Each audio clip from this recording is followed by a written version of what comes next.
Monster Professor.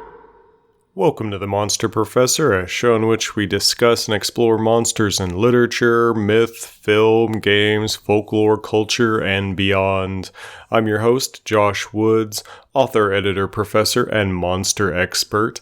And happy Halloween to you. I'm going to finish out this Monster Professor podcast October takeover with one more. I said about an episode a week, and we got 5 in a month of 4 weeks because that's how cool October is. And if you haven't already rated or subscribed to this show through whichever medium you listen to it on or spread the word, I appreciate it. It'll help me out. Today's conversation is with Fred Venturini, and he's a novelist among other things, but he's also an expert on slasher films, and he knows this stuff, so I wanted to pick his mind specifically about the slasher. Now, a little bit about Fred. He has 11 scars from 11 separate incidents. One of the most interesting was the time he was set on fire, not unlike the main character in his book that you'll hear us discuss. For the other scars, just ask him. His short fiction, he's been on all over the place. Booked anthology, Noir at the Bar, Chuck Palahniuk's Burnt Tongues anthology. His novels, though, are The Heart Does Not Grow Back and the just now released Escape of Light. And like I said, we're going to get into what makes the slasher film what it is and where does its strange kind of magic come from.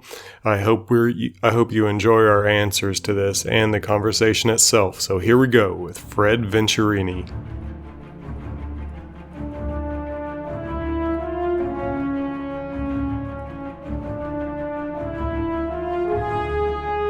Okay, well, first of all, thank you so much for finally coming on the podcast, Fred Venturini. I've been trying to get you on here for a while for a couple of reasons. One, I think you've seen every slasher film ever made, and so you're the closest to a slasher film expert that I know. And second of all, you've got a new book that has just dropped, The Escape of Light, which is, although a different genre from slasher, is fantastic.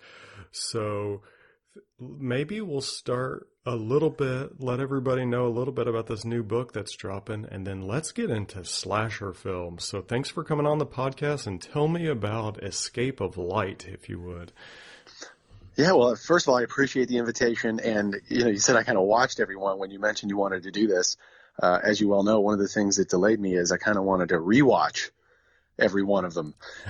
So it's been an entertaining year for that. And yeah, the new book came out Tuesday, and what's nuts is we're going to talk about all these slasher things, but it's kind of an inspirational, motivational, coming of age, young adult novel about a burn survivor going to high school and kind of going through tragedy and the big game and the big dance and trying to get the girl and all that stuff.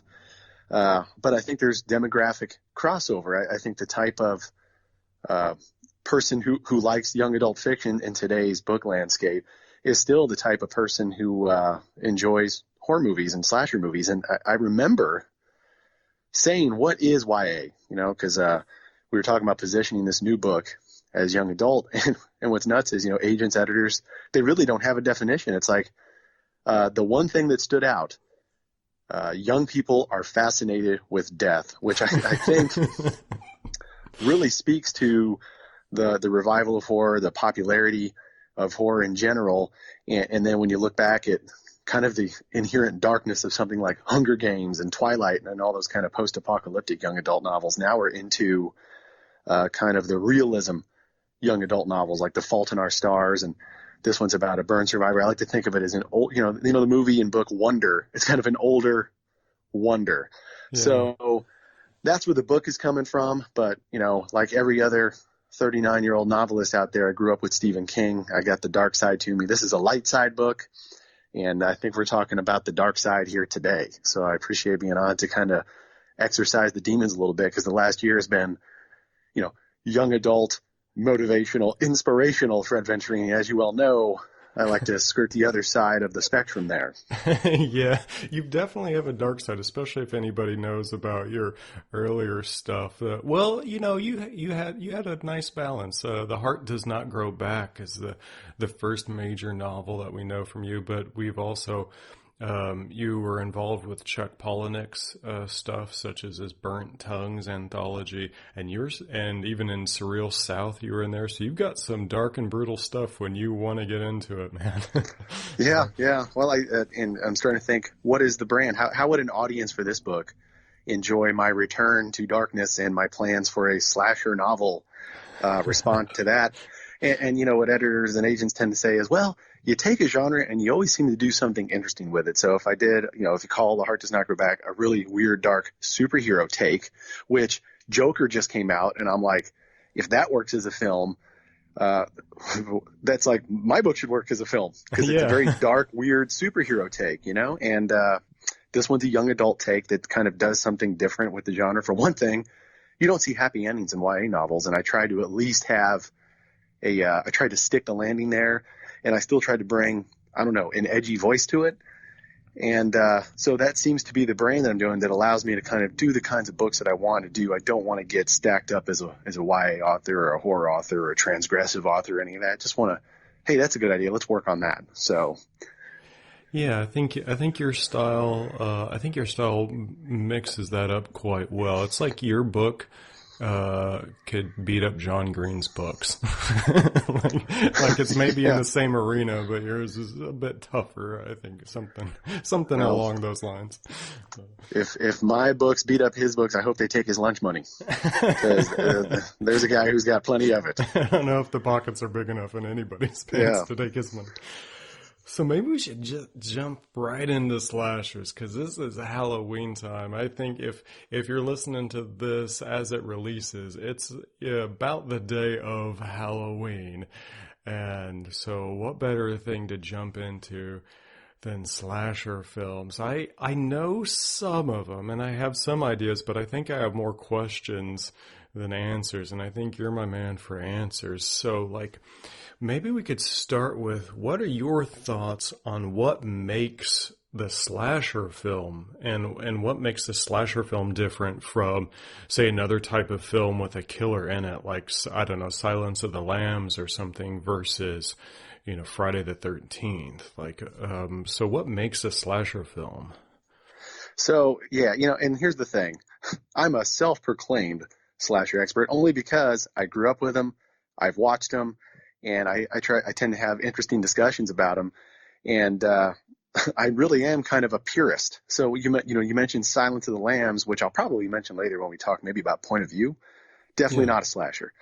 These home invasion movies like The Strangers, definitely not a slasher. What it really needs is a body count. It needs to be fast, brutal, quick kills. There needs to be a body count. There's usually a very compressed setting, a remote setting. All of the horror tropes that we seem to know about kind of derive from the slasher. The cabin in the woods kind of thing. It's just a cat, false jump scares. And then, of course, your psycho killer, who usually is silent, is unstoppable, is almost a primal evil, an embodiment of death itself, which is why there is no torturing these victims. It's almost like real death is just sudden, unpredictable, and having a sudden heart attack is not very much different than running into Jason Voorhees in the woods. And then the character archetypes.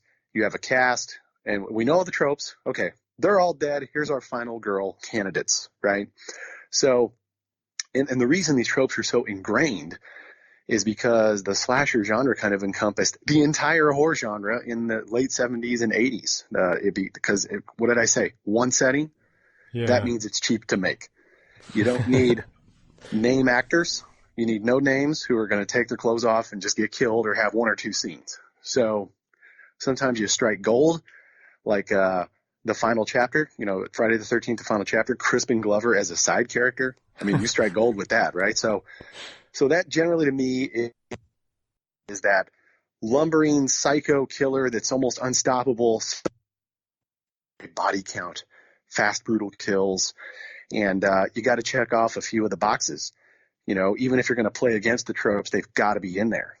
You don't see a slasher film taking place on the streets of New York, which I think is a really amazing idea that they tried to do with Jason Takes Manhattan. Yeah, I was just gonna say. Well, I remember this god awful scene of like Jason like getting like in a boxing match on a rooftop in New You're York exactly City. right. You're exactly right. And he takes a licking and he one punch and he blows the guy's head clean off. There's also, you can play it for comedy. There's also some, funniness to these and some brevity, like when the gangbangers in Manhattan are going to cut him up and they're pulling out their butterfly knives, and all he does is lift his hockey mask and they run away. I mean, that's great. But that movie is a famous lost opportunity because they just didn't have the budget. They ended up filming it all on the ship that goes to Manhattan. So you get 90% of the running time on the Love Boat, and 10% of the running time is he arrives in Manhattan, has one or two cool scenes, and then just kind of a really crappy ending, so to speak. So, Yeah. But long meandering answer, that's the slasher. Now, I have this notion that, well, you'll have to correct me on the origin. Like, where did this thing really get going? Well, let me hit you with a bunch of questions at first, and then we'll see if we can piece them out.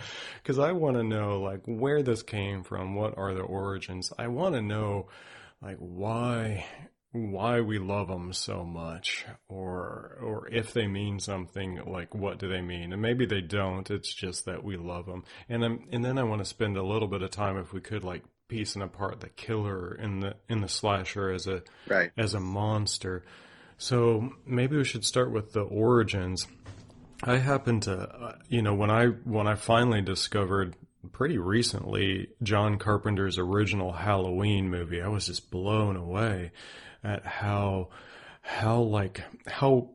sweet and atmospheric it was. It was just like so wonderfully, it's so pleasant. It makes me feel happy. It's not like the thing that I had always heard it was. I didn't watch it for the first time till like 5 or 6 years ago. I expected it to be the kind of 80s slasher that I knew of, but it wasn't. It was just like hanging out in this small town with a whole bunch of tension, and then every now and then there would be kind of an artful murder. But I don't probably less blood than you think, probably less Michael Myers than you think. Very cheaply done. Just a couple of piano notes and just a couple small town sets and some no-name actors. And hey, let's the mask is famously a William Shatner mask turned inside out. And so the Shatner's face is basically Michael Myers, and it's quintessential John Carpenter bootstrappery. And to me, that to me is the tipping point. That is the artful slasher. It's not the granddaddy of them all, but it was kind of it perfected the formula and kind of unleashed this tidal wave of slashers from 1978 all the way up through the 80s. There's almost too many to count.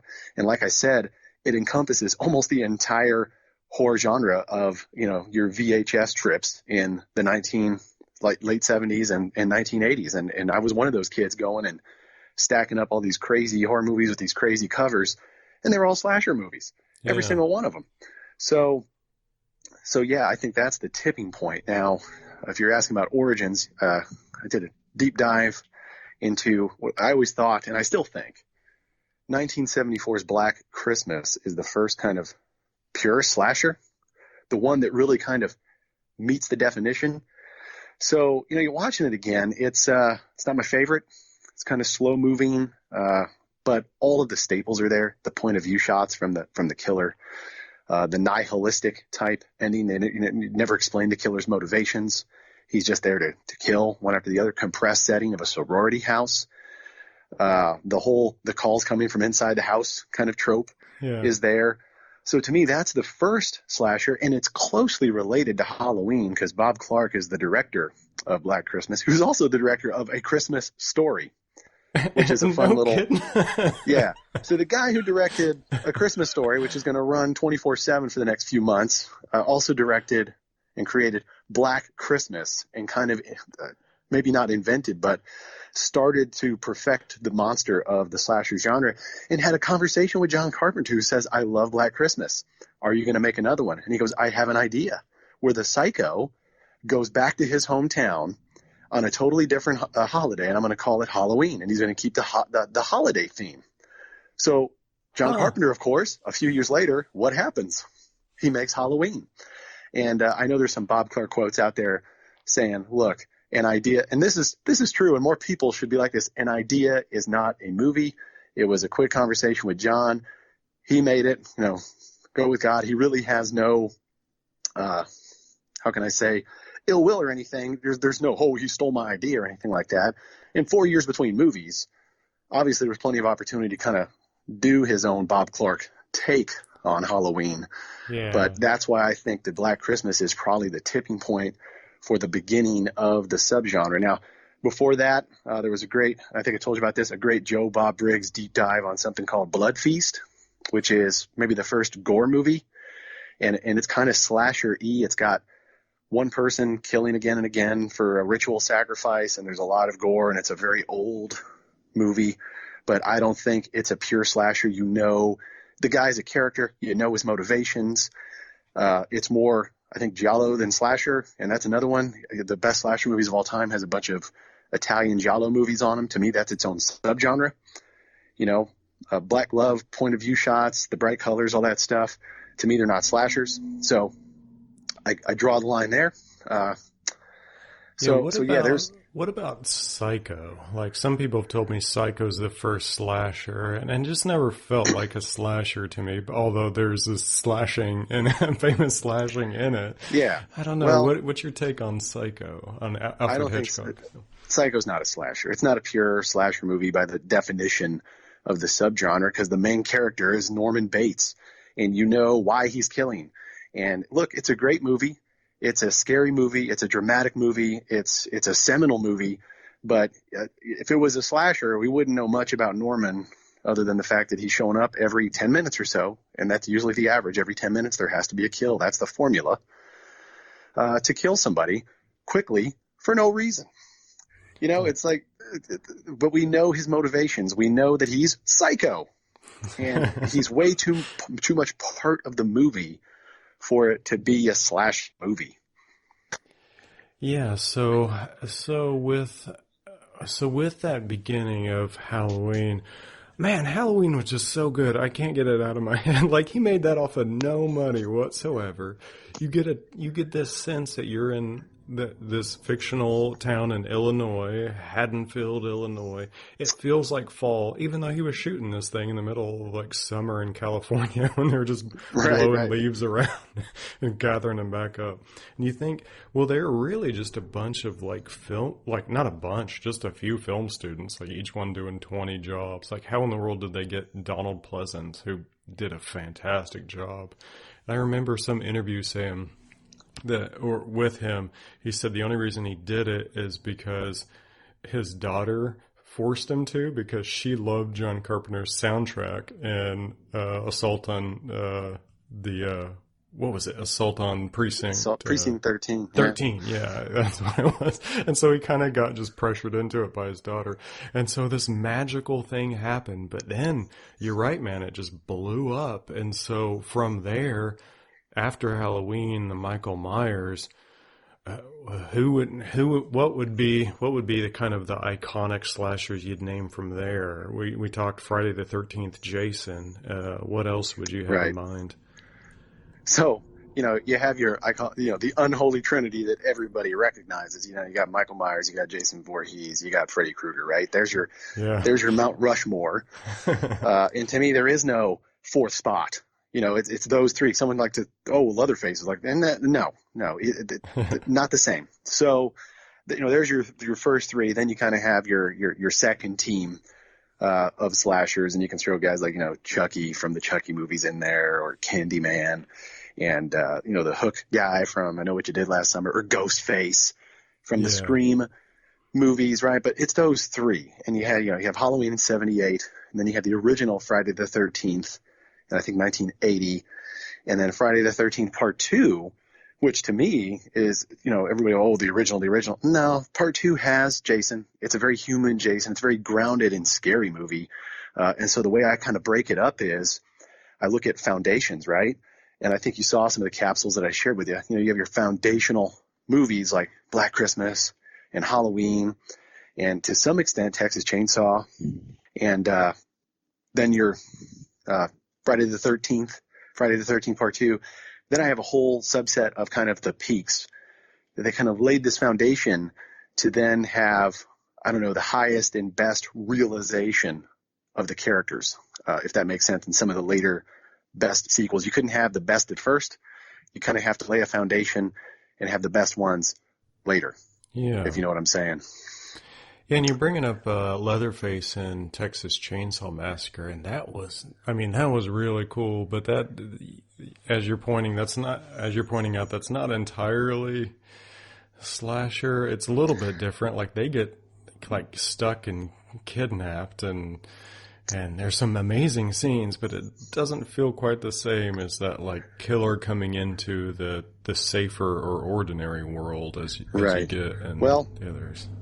The reason I count it, and I think it's very foundational, is because of the time. I think it came out in 1976. Yeah. So it's right after Black Christmas. You have Texas Chainsaw comes out, and it kind of checks a lot of the boxes. Leatherface and his family there, you're not sitting there getting any sort of origin story, fast, brutal kills that are spaced out. It's still an isolated area. Instead of the killer coming to the house or the campgrounds or Springwood, they kind of stumble into this hellhole and become stalked by this serial madman. So I think it's very influential. And while it's not a tight rendering of the formula, well, there was no formula when that came out. Yeah. So people would watch that and be influenced by it and look at a Leatherface and make that part of the formula. So I think it's very influential in that way. I think it barely qualifies as a pure formulaic slasher movie. So I put it in the box. But I think because of the cultural impact, I don't think Leatherface is as iconic as the other three, the unholy trinity that everybody's seen on these movie marathons. So, and there's another one just like the John Carpenter one. It's a bunch of film students doing something very cheap, and kind of hitting pay dirt with it. Yeah. And each one of these, it seems like, well, from Michael Myers, Leatherface, Jason, and then even kind of Freddy and Chucky and Ghostface from Scream, there seems to be something about the face and the mask and covering the face. And even with, like you say, Freddy Krueger doesn't have a mask, but his face is still covered and just all these scars and stuff. It's like you can't really recognize. So, and Chucky's, that is a doll mask for a face. It just also happens to be his head. Right. So what's up with that? What's up with the covering of the face or the mask face? Why do we do that? So from a functional perspective, I just feel like from the filmmaker's perspective is it's scarier and it's cheap, right? Yeah. So that's one thing. You don't have to do any kind of, like Friday the 13th Part 2, you don't have to do all this makeup to make Jason look like the drowning victim from Part 1. You just throw a bag on his head. So, once again, instead of having a person throw the William Shatner mask on him, make it white, right? So that to me is the functional aspect of it. But one of the reasons that I think it's become this trend and it kind of resonates is death comes in many forms. And, we always give death these, that never shows up kind of as a person. It's like a Grim Reaper or a skeleton or a white face. And you kind of want to feel like in these movies that something not human is after them, even though it's technically a human, even though it's kind of supernaturally powered. And, the other thing about a mask is it creates mystery. We don't know the identity. We don't know what they really look like. Whenever you have these scenes in some of these movies where Michael Myers lifts his mask, right? Or Jason lifts his mask or you see his face, they become big moments. And you can set those moments up dramatically by concealing that information. And you only do that with a mask. So. And that further emphasizes that point you're making, like these killers end up being this kind of the real embodiment of death. It's not the same as like the sadistic torturer or the inquisitor or something like that. It's death pops up and you're done and that's it. And there's no getting away from it. It pursues you. So I'm thinking like, well, what's the oldest version of the slasher I can think of? Maybe the Angel of Death in Exodus, where he's coming for the firstborn children. I mean, he's walking through the neighborhood and if you don't have the lamb's blood on your door, he's going to walk in and slash your kids up. I don't know. Let me sit there and do some math. I think that checks out, because the other thing that's almost become a cliche in slasher movies and going back to Exodus is punishment for sin. Usually the kids that get killed first, the whole trope of the final girl is a virgin, everybody else is drinking, having sex, going crazy, and they're getting chopped down one by one. Yeah. But her snow white purity allows her to survive, even though it really has nothing to do with it. It's a random thing. And I remember John Carpenter being asked about that in some interview, and he was trying to deny it. But there's just maybe he wants to, sure he can deny it. I think he said something like they weren't being killed for their fornication and she wasn't saved for purity. It was just the revenge of the sexually oppressed. Like they were both, like Jason or Michael Myers was repressed sexually and wanted to lash out at people or whatever. I don't think any of that checks out. I think he was just trying to avoid the deep morality of it. I think that we are assigning meaning and reasons when you're talking about a band of filmmakers doing stuff fast and cheap. And if you have a couple of teenagers sitting there watching TV, how are you gonna make them vulnerable? What are they gonna talk about? What kind of scene you gonna have? Well, the default is, he's probably it's 1980s. You're out there trying to get laid in the woods. Yeah. So that becomes what the conversation is about, and it makes you very vulnerable in that moment. And it makes you, it's just an easy way to unfold those scenes in a dramatic way. Would you rather have them talk about the stock market? So, and I think we do this now. We see these tropes have emerged. We see the history laid out in the past, and we try to assign meaning to a lot of things that were just pretty darn random. And if you look at them from a functional perspective, the movies were popular because they were fast, cheap, and easy to make. A lot of filmmakers got started with them, and they were making these decisions based on that. They're not sitting there with a philosophy book trying to say anything about the larger world. We have AV clubbed that into it.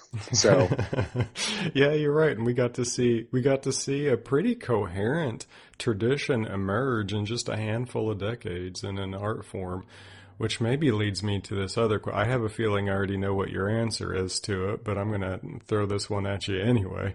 Speaking of like this tradition and this art form that has emerged, do we have any slasher novels? Can the slasher exist in book form? What do you say?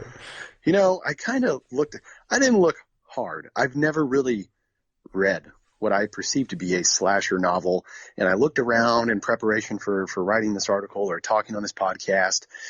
And I did go through Silence of the Lambs again. And I've come to this conclusion that one of the things that makes the slasher a purely cinematic experience, almost a pure expression of cinema, is that you can do things in a slasher movie that you almost can't do in a book without breaking it. And it's kind of crazy that the reverse is usually true. The book is always better because you can do more than you can with filmmaking. And with the slashers, I think the inverse is true. A couple of quick examples. One is, just looking back at the Thomas Harris book, Silence of the Lambs. One of the most famous scenes is Clarice is alone in the dark. He's got night vision goggles on. Yeah. She does not. She is blind. That is a terrifying scene in the movie, which won Best Picture. Everybody loves the movie, right? So you see this a lot in slasher movies. Somebody's in the kitchen chopping onions, or they're making out, or they're doing something. You, as the viewer, see the threat where they do not. You, as the viewer, see, oh my God, Michael Myers just walked behind her or sat up behind her, or oh my God, he's right around the corner. And it kind of creates that tension. You know the danger, the hero does not. Now, you can do that in a novel. You can build tension by setting a trap the hero doesn't know about. But you usually do it by switching point of view. You set it up from the villain's perspective in like one chapter, and then you have the hero kind of walking into it. And if you look at the Silence of the Lambs, the only way you can come close to kind of rendering that in real time is with an omniscient point of view. You kind of have to break away from Clarice's point of view to have a couple paragraphs with James Gumb, who's like right behind her, right? So as I read this scene and the point of view kind of falls apart with it, and then you watch the scene as a film, you're like, wow, I think the movie version of that scene is better. Yeah. So it's the immediacy of it. And then here's another thing that you really, I can't think of a way that you can do it with a novel, and it's the use of the point of view shot. So what they set up in these slashers is sometimes you're looking through the eyes of the killer. Now, sometimes it's very obvious. Black Christmas has the breathing of the killer. You can see the killer's hands reach out. John Carpenter's Halloween, of course, you know, from the very beginning, you have a point of view shot through a mask. You see the eye holes and all this stuff. So sometimes it's very obvious. Wow, I'm looking through the eyes of the killer, which creates a different experience. Now, what I think is kind of unnovelable is some of these movies build up that, okay, we're looking through the eyes of the killer. And then you have these scenes where the camera's looking through the bushes in a very foreboding way at a potential victim. And you actually don't know if you're looking through the eyes of the killer, or, you know, is she in danger? Are you looking through the eyes of the killer, or are you safe? And is this just a regular shot to build tension? You don't know. Yeah. So that allows you to be jump scared. That allows you to be red herringed, and it allows you to sit there wondering, is she in danger or not? It builds tension in a completely unique way that I don't think you can have, oh shit, it's just a cat, pop out of a novel, you know, unless it's like a pop-up book that slaps you in the face. Yeah, and I mean, just the having to work with the medium of subjects and verbs within sentences. What are you going to put for the subject for the thing that you want them to think is the killer, but then is the cat? That's tough to do. That's tough to do. I mean, there are ways you can do that kind of suspense. Like I'm trying to think of something too. Like, I don't know, Dean Koontz's Intensity. It's kind of like that, but right. But it Once would again, fall apart if you had there's like not even there's barely like one murder or something like that, and the whole thing is just build up in tension. It would have fallen apart had it actually been a slasher, a whole bunch of killers. Yeah, and you think of that as a book. You know, there's the scene where she thinks that the cop is helping her, but he's the cop. Spoiler alert! But hey, it's been 20 years or whatever. It's been way more than that, I think 25, 30. So anyway, you set that up because he alternates points of view between the killer who's pursuing her and her who is hiding, which is an interesting take, right? But it's a home invasion story that's artfully done. It's probably my favorite Koontz book. But it's not a slasher. There's no body count. You know what he's all about. You know his philosophy. You're in his head. Now, of course, that's interesting, and you can do that in a book better than you can a movie. But if you're looking for that pure slasher experience, an expression of pure cinema, I don't know if you can actually replicate that. Yeah. So I like that. I like that. So that the slasher film, of all the things that we have in film, and film is this, 20th, the art form that really came alive in the 20th century. I love this idea that the only genre of it that is purely cinema is the slasher, and that everything else is kind of rendered in novelized form, but not the slasher. The other thing that makes, to me, slasher movies a pure expression of cinema is because you and I can grab our iPhones and go out in the woods with a couple of friends, and we can probably make a somewhat competent slasher movie. It is one of the gateway drugs into making movies, and there are a lot of very prominent filmmakers who got started in horror in general. Yeah. And when you look at, my God, the video store was just overrun with these movies in the 80s. That's why, is because you could make them cheap, and they were profitable. You know, I was watching the documentary Crystal Lake Memories about the multitude of Jason Voorhees movies, the Friday the 13th movies. And I forget his name. I don't have it in my notes or anything. But I can give you the gist of the quote. And the quote is, they're asking about, this legacy And he would say, you know what? The movie would come out on a Friday, and on Monday, Paramount would call and say, go make another one. And I remember him saying these decisions were purely transactional. We were not making high art. And every time you look at the bumpy start to the series, every time Friday the 13th tried to do something interesting, right? Like killing Jason off for good, the final chapter, or having a false Jason, right? Eventually they just threw up their hands and say, all right, we're going to make another one, but you got to bring Jason back to life. I mean, this ain't working. So to me, the Friday the 13th series is kind of very different experiences until the true pop culture version of Jason emerges with my favorite and the best one, part 6, Jason Lives. So, everybody has their favorite and they like, the original didn't have Jason in it. Yeah, that's why it's not as good. It's okay. I understand what it is, but you want a pure audience film like a slasher movie. What is better to see in a packed theater than a comedy or a slasher movie, right? I mean, yelling out at the screen is part of the experience. And even part 6 has this scene where there's an American Express card floating on a puddle for probably 8 or 9 seconds because they wanted to make sure that everybody in the theater yelled out, don't leave home without it, right? So that's the other thing. They're awesome audience movies, and part 6, probably going on a tangent here, but part 6 is probably the best audience movie into the peak of the franchise. And when you think of Jason, undead, unstoppable, bulletproof, has the machete, all that stuff, that's part 6. That's where it happened, and that's the version of the character that kind of remained and stamped itself as Jason in popular culture. You don't have Baghead Jason or young Jason or even the human with a hockey mask. It's clearly a bald head human under there, Jason. We like the undead Jason. Yeah. And that's Jason Lives.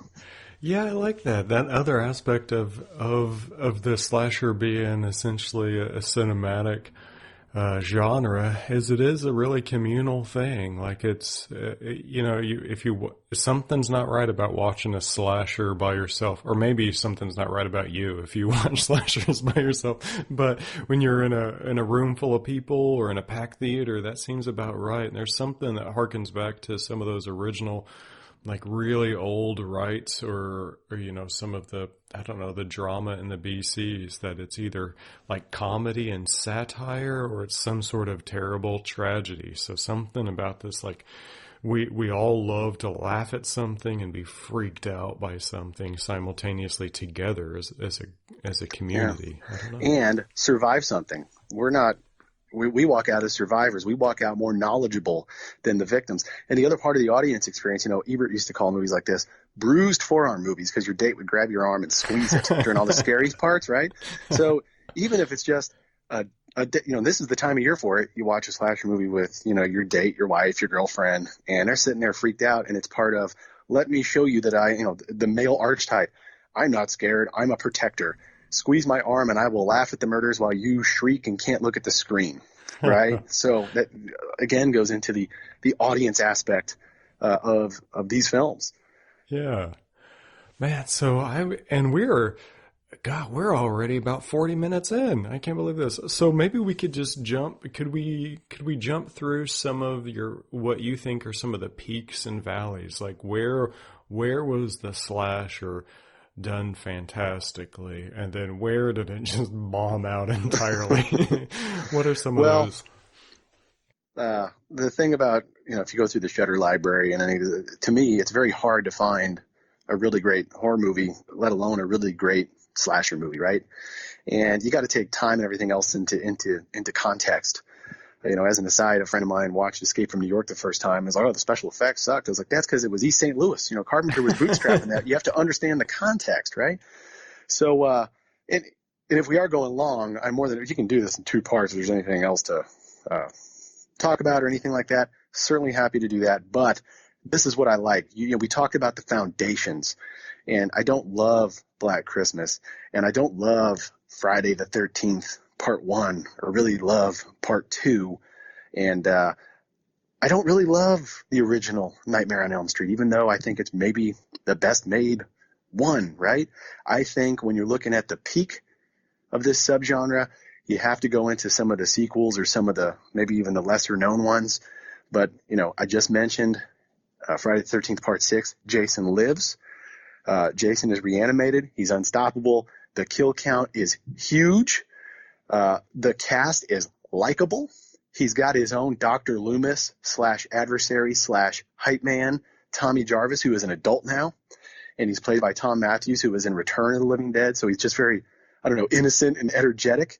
And it's one of the few movies, probably maybe the only movie, the camp is packed with kids. I mean, the peril. You have the counselors that you like. You have the kids there. And then you have an undead, animated, Frankenstein-like, unstoppable killer. And he is knocking off people in creative ways every 10 minutes with all of these audience cues, all of this fun going on. You love the sheriff in his smart mouth. He's very Tom Atkinsy, even though it's not played by Tom Atkins. And the other thing, I think it's the first one that started winking at the audience a little bit. It wasn't meta for the sake of being meta, right? But you have these little hints where the fourth wall is maybe cracking a little bit. It kind of knows we're 6 movies in. You're in on this, where the caretaker goes, "Oh, why they have to go and dig up Jason again?" and kind of glances at the screen, right? You have kind of that. So that to me is like the pinnacle of the franchise, and it kind of all went kind of downhill from there. And it really used the foundations laid by the early movies to say, okay, we've got this mythology, let's blow it out the box. So that to me is a peak. Nightmare on Elm Street Part 3, The Dream Warriors, is a peak. You've taken this lush landscape of the dream where Wes Craven can have the most surreal and creative kills. And he does that in Nightmare on Elm Street and to some extent in Part 2. Part 3 brings the final girl back from the first one. So you have this returning hero. Again, you have an Ahab hype man in Save the Cat, the half man, the person who knows the monster, who has battled it before, who can tell them what they're up against. Yeah. And instead of unsuspecting victims being offed one by one, these kids are in a psych ward. They know Freddy's coming in their dreams, and they start to believe they can control their own dreams. And then you have this Inception-y, let's do a co-dream, we're all in the same one. So instead of Freddy stalking and killing people, you have, for example, the nerd who you love, and you don't want to see him die, which is rare. He's in a wheelchair. He's in a psych ward. He wants to be a wizard. And you have this scene where Freddy stalks him, and he realizes, oh, I control my own dreams. I'm a wizard. Boom! Lightning coming out of his hands. Freddy's on the ropes. And there's so many scenes like that where you're like, damn, they're fighting back. They know what they're up against. And when he keeps overcoming it with a great one-liner and a brutal kill, it just makes it the peak of the Nightmare on Elm Street experience, right? Yeah. And some of those are pretty obvious. I think the peak Halloween movie is probably the first one. I don't think you can't really match that. And another overlooked one that I put on my peaks list is, and people have to dig deep to find this one, The Burning. Yeah, I don't know The Burning. You mentioned that, but I don't know this one. The Burning is it's the movie that started Miramax. Bob and Harvey Weinstein, The Legend of Cropsey. And they decided, we're going to do the Cropsey legend. We're going to do it at a summer camp. Jason Alexander is in it and looks like George from Seinfeld and acts like George from Seinfeld all the way back in 1980. And here's what's crazy about it. It was kind of free of the influence of the slasher movies like Friday the 13th. I think it predated Friday the 13th. And so it kind of played by its own rules. So you have this very patient, kind of well-done Weinstein slasher movie with these chatty, funny side characters. And what's great is there's so many of them. You're like, they're not all going to die, are they? And you don't know who dies. The kills are a huge surprise. Tom Savini was disillusioned with Friday the 13th and jumped over to power the gore of this movie, right? He can do it if anybody can. Right, yeah. And you don't get multi-kills too often in a slasher. You know, you get the couple, having sex. You can do a 2-for-1, but this one has a raft scene that is just amazing. And the ending kind of, if you look at it now, you're like, whoa, it kind of plays against final girl conventions. But in this one, there was no final girl conventions. It didn't know any better. So the ending is very unique to the slasher genre. So it's just kind of like, man, that's one of those from this era that's really well done. And in that one being really well done, It actually ruined another one called Madman that is on a lot of people's cult classic list. I would put that one in the Valleys or Shitty box. Watch it because it's so bad it's good kind of a movie. And the reason is they found out, oh my God, there's another Cropsey movie coming out, so we got to change ours all around and make it Madman Mars, this mutated farmer, and it becomes this cult classic movie that people watch because it's crappy. But I think there's better choices for that for pure entertainment. And, that's my next little batch that I kind of set to the side. I kind of call them valleys, kind of slasher movies that are poorly made, sometimes on purpose, sometimes on accident. I think mostly by accident, but they kind of just stumble into these iconic moments and become these movies. You're like, you gotta see this. If you've never seen it, you gotta see it, right?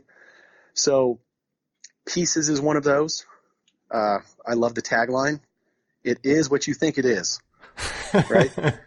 Pieces. It is. Yeah, Pieces. So you have a kid in the prologue. You just like your young Michael Myers ripoff kid doing a jigsaw puzzle, gets disciplined, and then you start to put together. There's this slasher killer out there taking the parts of women to put together a woman, and it's very much a slasher movie. You have your kills at certain intervals, but there's these incredible continuity errors. There's these random moments. There's this bad acting that's hilarious.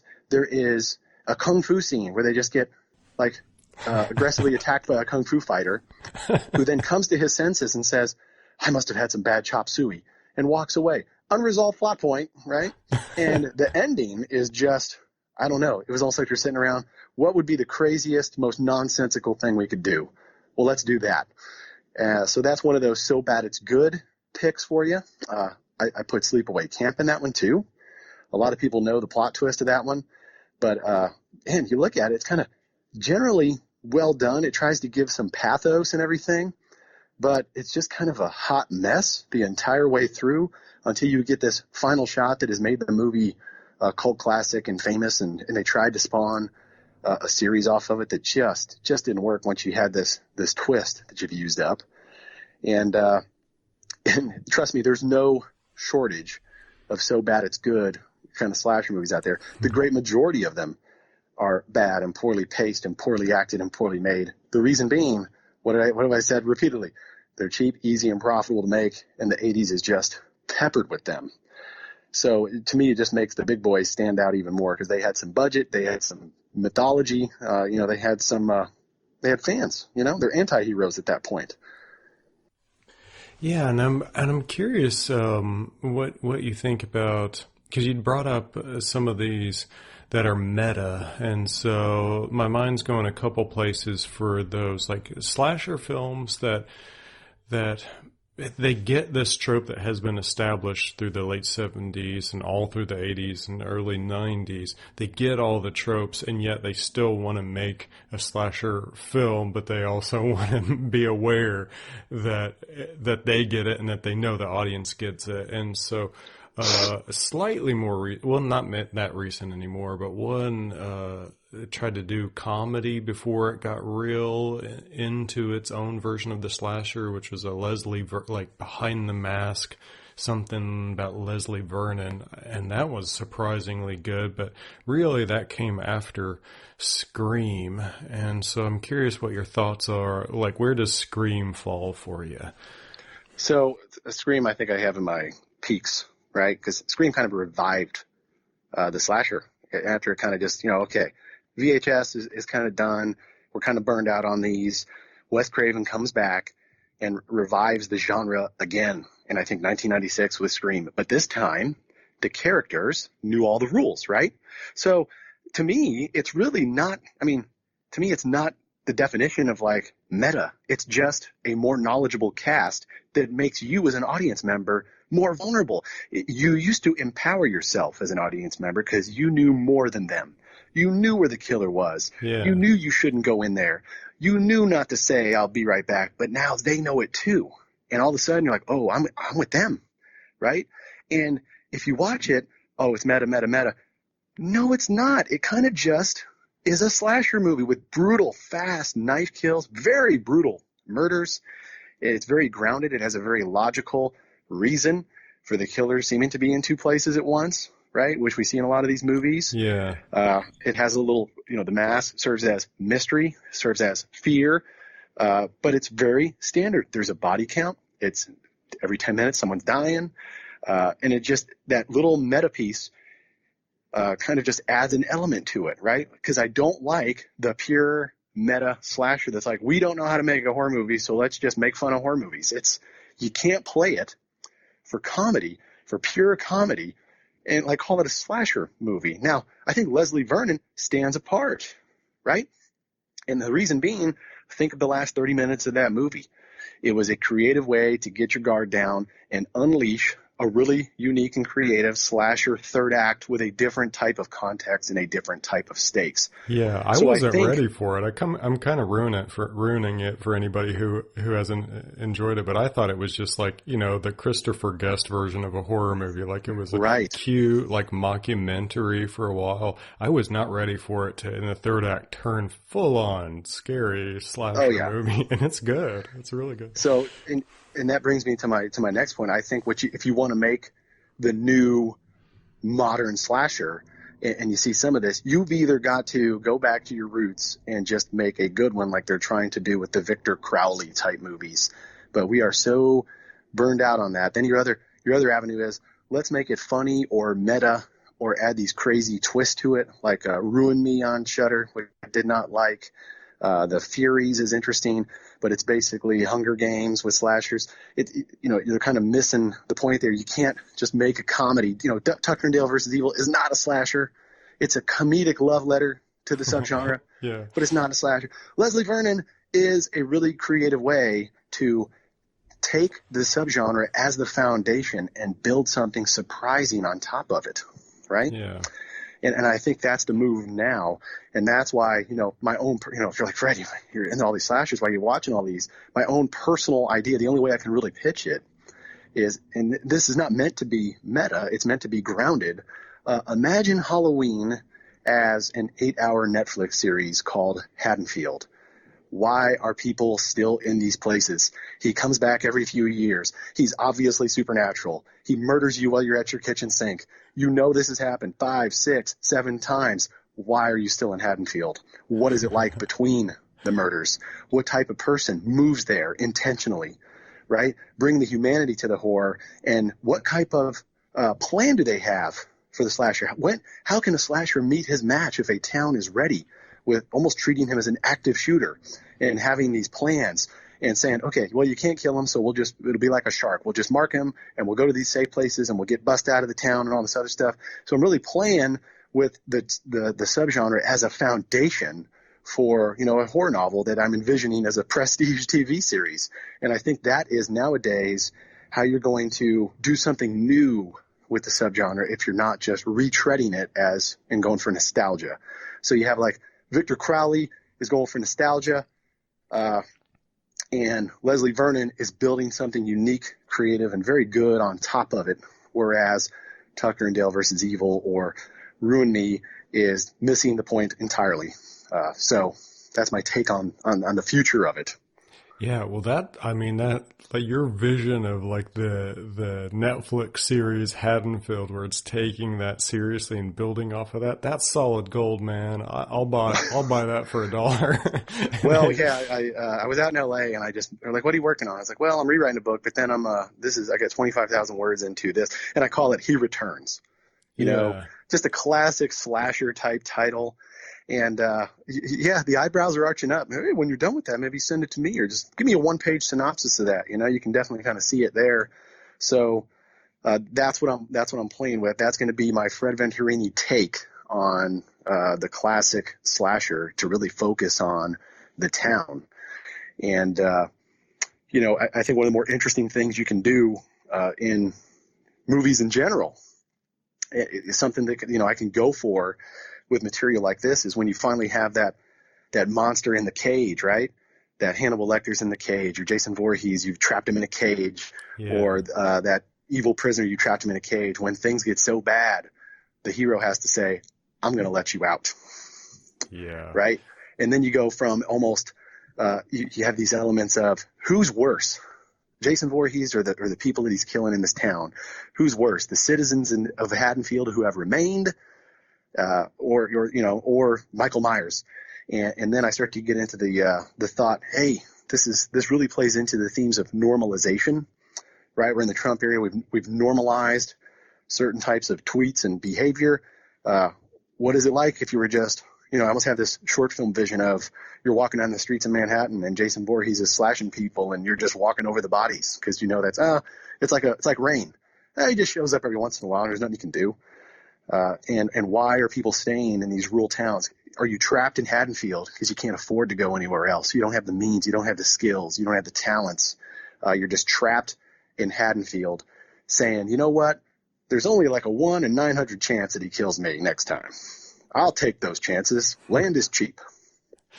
Yeah. I mean, I really like that idea. I mean, I think I kind of play with it a little bit in my fiction here and there, this idea of like opening the door and letting the monster out to, when the tyranny has gone far enough, it's time to welcome back the chaos. But, that kind of takes us back to the angel of death in Exactly. Egypt, right? When the civilization becomes too corrupt and too tyrannical, it's time for chaos and death incarnate to walk door to door and start breaking it up and breaking up the ice of that thing and letting the blood flow like the Nile that turns to blood itself. So I don't know, man. See, I love that's why I call you the horror scientist, right? Like I'm in here and my stuff stops at like 1974 on this and you've got me thinking biblical on it.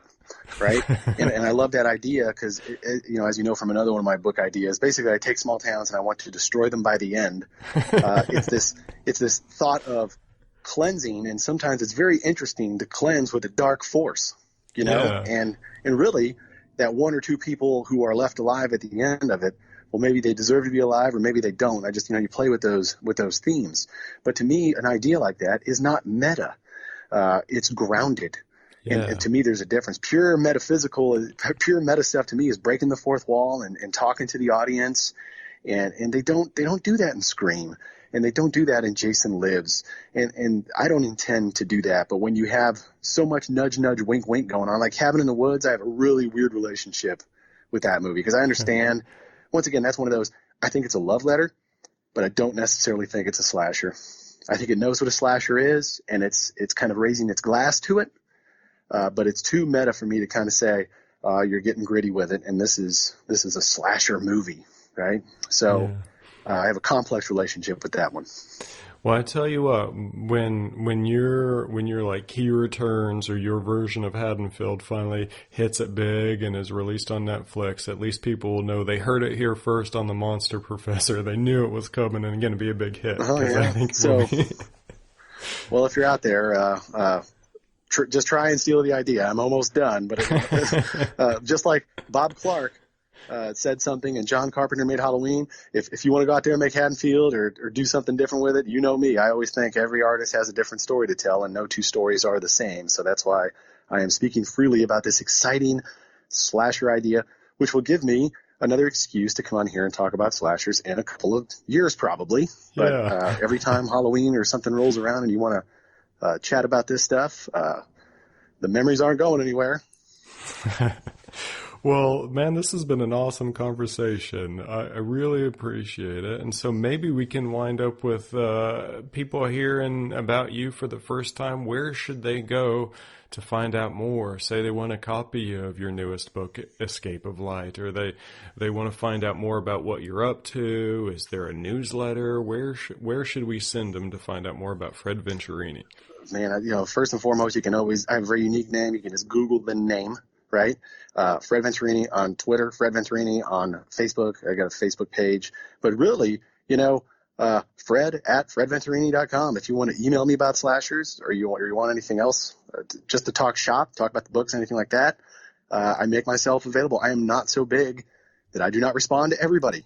So it might take a couple of days, but I do get to everybody who emails me about anything interesting. And I kind of do have a little weekly newsletter, but it's kind of closed. There's no place to really sign up for it right now. I do a 211 email on Thursdays, 2 quotes, 1 thought, 1 question, kind of a funnily enough, it's kind of a crazy philosophical self-improvement type email based on things that I'm thinking about and things that I'm reading. And but I would say if you're going to pick anything out there, go search my name on Amazon, pick up one of the books. There's actually A Pound of Flesh is on there for, I think, 99 cents. It's a good introduction to the dark stuff that I do.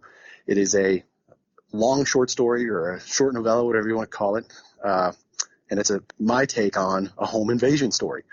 And I know that one has freaked some people out in the past, but Escape a Light is on there too. And if you want to go light side, dark side, 99 cents on one side, grab the book on the other side. I'd be more than happy to talk to anyone about it. Awesome, man. Well, check out that stuff if you like anything that you heard so far. Awesome books. Escape a Light's fantastic, man. It takes what, has been kind of this young adult genre and it brings it into a real space. And so I think I think we're just weeks away from that becoming a national hit. I hope I didn't jinx you. I hope I blessed you on that one. If you're jinxing, I'll reverse jinx it right back and something good will happen, I hope so. And this has been an awesome conversation about slashes, man. So thank you so much for coming on the Monster Professor. All right. Hey, it was a blast. Let's do it again sometime.